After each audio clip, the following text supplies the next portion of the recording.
반갑습니다.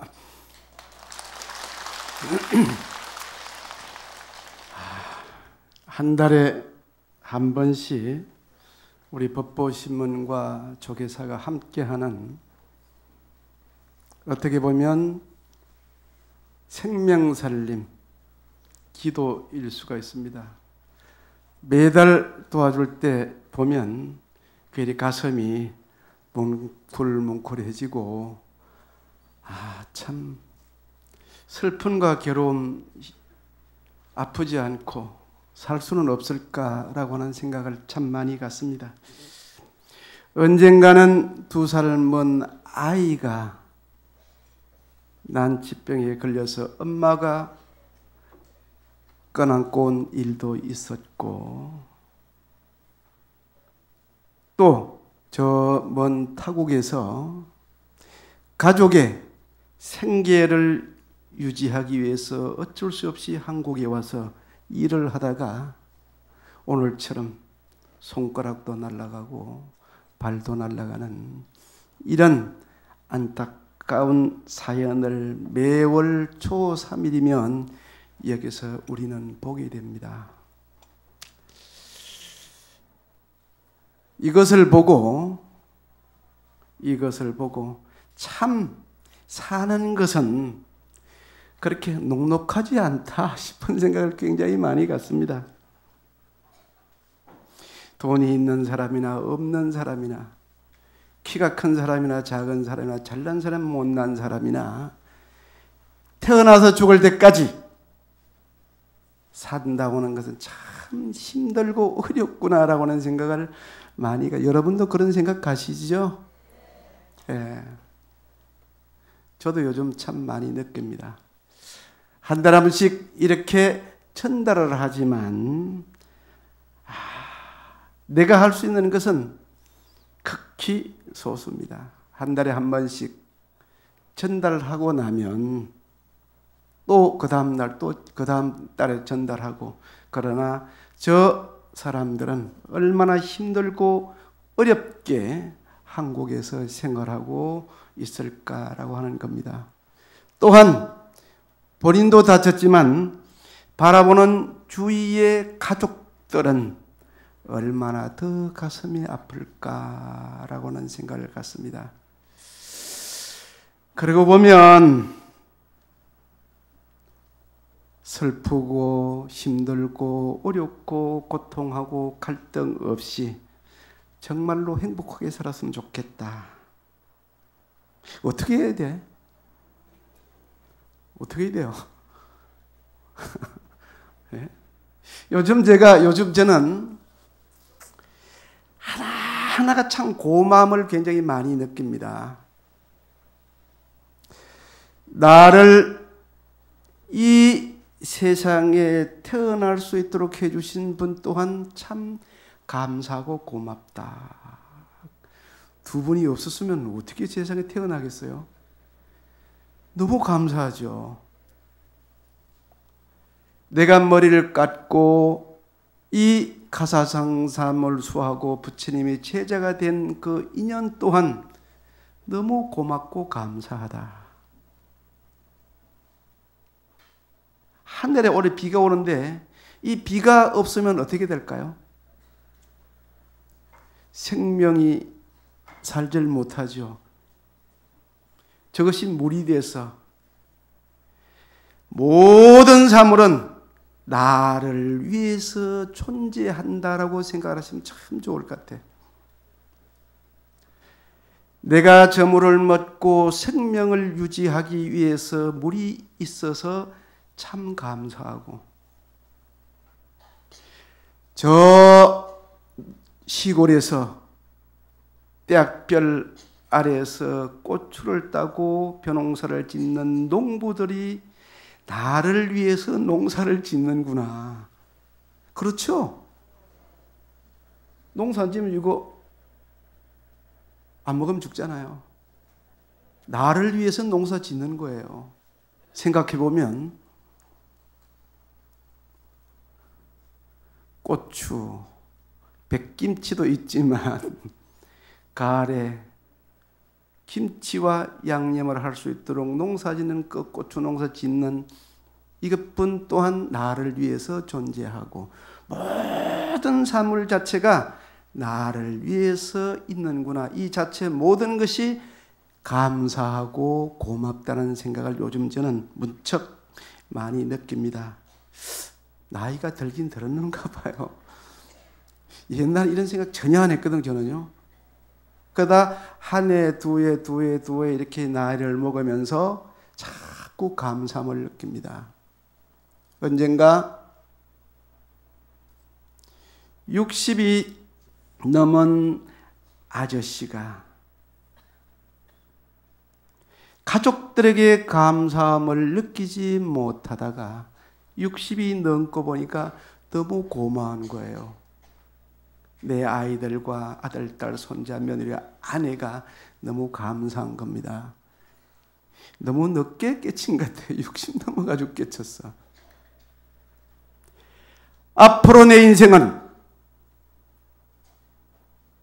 아들, 딸, 손자도 소중하지만 내게 그렇게 이뻐하지 않고 눈에서 눈물 나도록 하고 마음 고생시킨 내 옆에 짝꿍인 아내를 위해서 나는 살아있는 동안은 평생을 아내를 위해서 살겠다. 이렇게 약속을 했어요. 이 말을 듣는 순간 아내의 마음은 어떻겠습니까? 할머니의 마음은 몇 살에 죽을지 모르지만 남은 인생은 아내를 위해서 내 인생을 바치겠다. 이 말을 듣는 순간 그 보살님은 육신 이전까지 슬프고 괴롭고 고통 갈등스러웠던 것이 그 한마디에 다 무너져 버렸어. 다 무너져 버렸습니다. 비록 지키지 않는다 하더라도 그 할아버지가 나를 위해서 남은 인생을 살겠다고 하는 그 말 한마디에 모든 것이 무너졌습니다. 슬픔도 무너졌고 그동안 속상한 거, 보기 싫은 거, 다시 시집가면 너랑 안 만나 했던 마음까지 다 무너졌어. 얼마나 마음이 행복하겠습니까? 그 어른은 아내를 위해서 건강경을 하루 한 번씩 아내를 위한 기도를 하겠다. 건강경 맨 뒤에다가 발언문을 쓰는데 굉장해요. 눈물이 나서 볼 수가 없을 정도라. 그동안 아이들과 아내에게 고생시켰던 내용을 쭉 쓰고 참회합니다. 앞으로 나의 남은 인생은 이 아내를 위해서 내 인생을 살겠습니다. 부처님. 발언문을 썼는데 그 발언문을 읽어보는 순간 가슴이 먹먹함을 많이 느꼈습니다.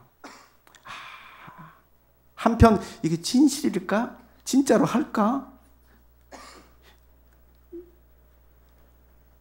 근데 한 달에 한 번씩 나한테 와서 점검을 받아. 기도를 하는지 안 하는지. 둘이 올 때는 손을 콕 잡고 옵니다. 너무 보기 좋아요. 여러분도 이제 나갈 때 손잡고 다녀야 돼, 이제. 그리고 한 달에 한 번씩 그 나의 아내를 위해서 가고 싶은 곳을 데려간다. 얼마나 좋아. 오늘 이번 달에는 나는 해인사 가고 싶어요. 그러면 딱 손잡고 해인사 가.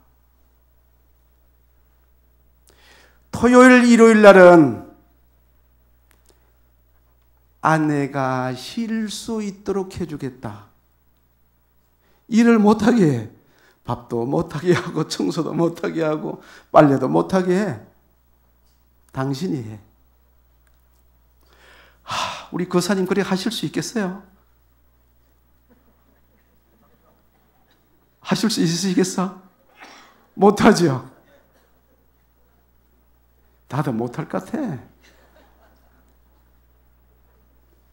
그런데 그 어른은 지금 그렇게 하고 계십니다.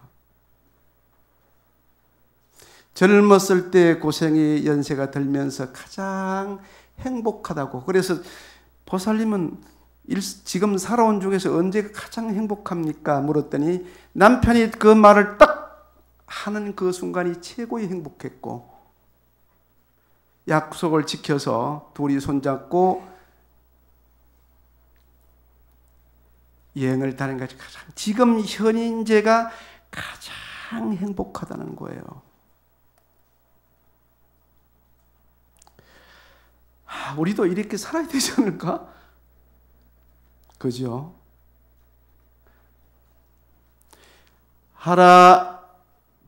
우리 거사님들이 얼마 안 계시는데, 우리 보살님들도, 오늘부터 나는 살아있는 내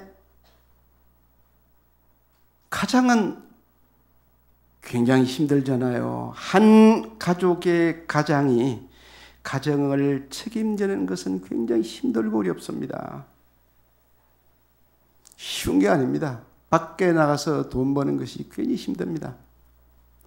요즘 나는 남자들 참 불쌍하다 싶어. 용돈도 풍족하게 안 주지. 그렇잖아요.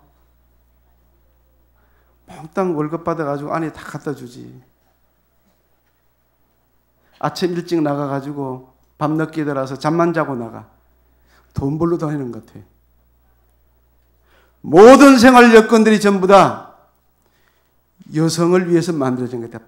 밥솥, 세탁기, 가스레인지, 뭐 다 그렇죠. 남자를 위해서 가정에 만든 게 뭐 있을까? 뭐 있어요? 남자를 위해서 만든 게 뭐 있을까? 내가 보면 없는 것 같아. 오늘부터 우리 보살님들도 나는 오늘부터 내 인생 남편을 위해서 살겠다. 약속하실 수 있어요?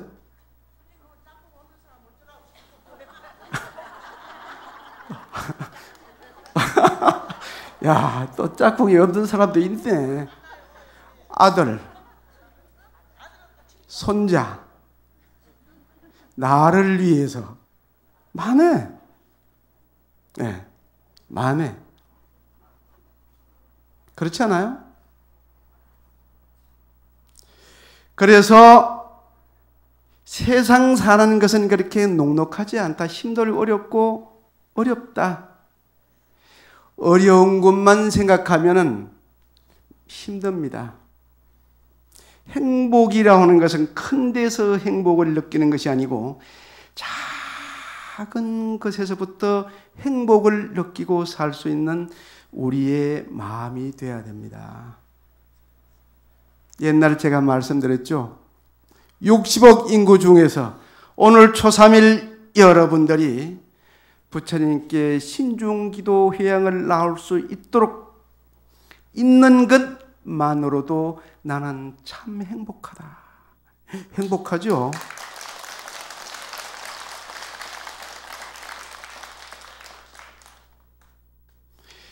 아들과 손자, 며느리들 위해서 여러분들이 최선을 다해서 기도하고 절하는 그 마음도 어떻게 보면 행복한 거예요. 기도를 할 수 있는 누군가가 있기 때문에 여러분들이 기도를 하잖아요. 행복한 겁니다. 그래서 큰 데서 행복을 찾지 않고 작은 것에서부터 행복을 찾는 넉넉한 우리의 마음이 됐으면 좋겠다 싶은 생각이 있습니다. 아까 보니까 오른쪽 발을 다쳐서 발가락에 기부스를 해가지고 걸음을 억지로 걷더라고요. 또 손도 또 이렇게 다치고 해서 저 먼 타국에서 돈을 벌려고 한국에 와서 다치고 누워있는 저 모습들은 참 안타깝다. 바라보는 가족도 안타깝다는 생각을 많이 가졌습니다. 여러분들은 우한 없고 슬픔이 없고 괴로움이 없고 늘 행복한 가정이 되시려고 지난 수덕사에서 생명살림 방생을 했죠. 뭐 방생의 공덕은 여러분들이 너무 잘 아시기 때문에 그냥 생략하도록 하겠습니다.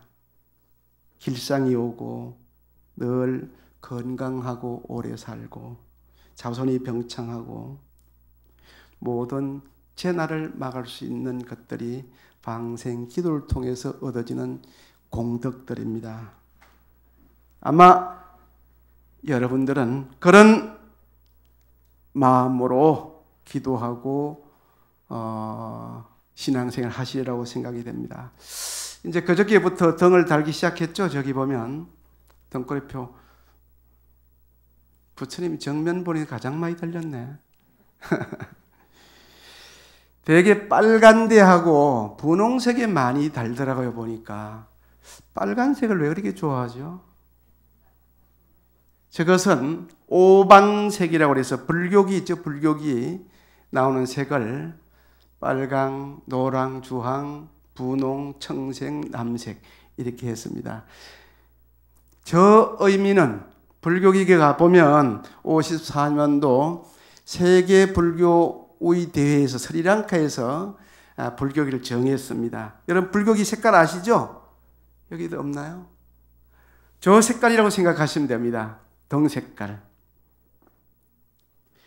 자, 청색은 어떤 의미를 달고 있을까? 남색하고 청색에다 안 달다라고 보니까 청색은 등은 빨간색이나 노란색이나 또 뭐 남색이나 청색에 다 똑같습니다. 다른 것은 여기 단다고 더 좋고 저기 단다고 더 좋은 것이 아니고 언젠가 젊은 결혼을 해서 제가 얘기했던 거 결혼을 해서 신혼여행을 갔다 와서 스님이 줄을 섰는데 스님한테 인사를 왔어요. 그래가지고 등을 하나 켜고 싶습니다 해서 그래 등 켜라 1년 등 켜라 해가지고 이거 하나를 켰어. 법당등을. 그래서 가지고 접수처로 가지고 가서 나중에 달아달라고 그랬더니 저쪽 공동 화장실을 가다 보니까 접수처를 걷다가 벽에다 갖다 턱 붙여놨어. 이 자식이 이게 등을 접수처 갖다 주라니까 걷다 붙여놨어 싶어서 깜짝 놀라가지고 왜 등을 걷다가 붙였냐 전화를 했더니 스님 등이라는 것은 어두움을 밝히는 것입니다. 어두워서 공동 화장실에 밤에 가지 못했을 때에 어른들이 다칠까봐 거기다 붙였다는 거예요. 와, 너 진짜 잘 켰다 그러면. 잘 켰다. 스님, 저는 접수하는 순간 벌써 내 가슴에 불이 붙어 있습니다. 법당 앞에 붙이든 어디에 붙이든 상관이 없습니다. 해서 내가 너무 고마워서 걸음을 뛰다가 밤에 석등, 보니까 밤에 석등 불 들어오죠. 걷다가 내가 붙였어. 1시간 동안 불 켜주고 다시 여기다가 달라고 접수를 시켰습니다. 덕은 어딜 켜나 공덕이 다 있습니다. 파란 데 켜나 붉은 데 켜나 노란 데 켜나. 자, 보면 청색은 마음이 흐트러지지 아니하고 부처님의 법을 구하여 살아가는 힘을 의미하므로 정근과 지혜를 뜻한다. 그리고 청색이 되게 좋죠. 또 다 청색에 갔다가 자, 이게 이제 남색인데 황색과 노란색은 부처님 몸이 어때요? 부처님 몸이 어때? 광채가 빛나죠? 그럼 노란과 황색은 어때? 좋아요, 나빠? 와, 너무 좋은 거예요, 그러니까. 부처님의 법을 구하고 살아가는 힘을 의미하고 이것 또한 정근과 지혜를 뜻한다. 자, 황색은 노란색, 황색은 부처님의 몸의 빛과 같고 변하지 않는 마음을 의미한다. 건강지와 이것 또한 지혜를 의미하는 겁니다. 부처님 몸처럼 우리의 삶이 오색으로 영롱한 빛이 그냥 가정에 콱콱콱콱 빛나면 얼마나 좋아. 그러면 노란색도 좋죠. 적색, 붉은색. 저기 붉은색 많이 달아요. 붉은색은 대자대비한 법을 닦아 항상 쉬지 않고 수행에 힘쓰는 자비의 정신을 뜻한다. 자비의 정신. 자애롭고 자비스럽고 인내하고 불쌍하고 힘들고 어려운 사람이 있으면 도와주고 안아주는 색이 적색이라. 이것도 좋아. 그죠? 얼마나 좋아. 자, 그 다음에 이제 노랑, 파란색이 있어. 생명을 상징한다. 봄에 땅 속에서 뭐가 올라오죠? 와, 지금 막 파란 저 일주문에 가보니까 난초가 땅에서 빼곡히 올라와. 너무 예뻐. 생명을 상징하는 거, 생명을 상징. 그러면 저 색깔도 달아도 괜찮잖아, 그죠? 어때? 대답 없는 건 안 달라고 그러지. 분홍색. 분홍색은 연꽃을 의미하기도 합니다. 불자들은 어디를 오고 가든 걸림이 없고 슬픔이 없고 괴로움이 없는 그런 것이 연꽃이죠. 자, 분홍은 연꽃을 의미한다. 그러면 세계에서 만들어 놓은 저 색은 불교기에 나오는 색깔입니다. 그러면 붉든 노랗든 청색이든 남색이든 분홍이든 어느 곳에 달아도 괜찮습니다. 그죠? 여러분들은 그런 마음을 가지고 등을 다시면 되겠다 싶은 생각이 있습니다. 등이라는 것은 무명을 걷어내고 어리석음을 걷어내고 어두움을 밝히는 것이 촛불의 등의 기본입니다. 캄캄한 굴에 불이 없으면 어떻게 되겠어요? 머리가 부닥치죠. 돌에. 길을 찾지 못합니다. 그러나 작은 등불 하나만 딱 들면 그 동굴안이 환해집니다. 길을 찾을 수 있고 죽지 않고 머리가 돌에 부딪히지 않고 넘어지지 않고 이런 생명의 역할을 하는 것이 바로 등이고 등불입니다. 그런 의미를 아시고 여러분들이 오늘부터 등을 잘 불을 밝혀주시기 바랍니다. 아셨죠? 예, 오늘 여러분들 늘 건강하고 행복하고 우환 없고 웃음꽃만 피고 살 수 있는 그런 조계사 우리 가족들이 되었으면 좋겠습니다. 마치겠습니다. 나무 삼계도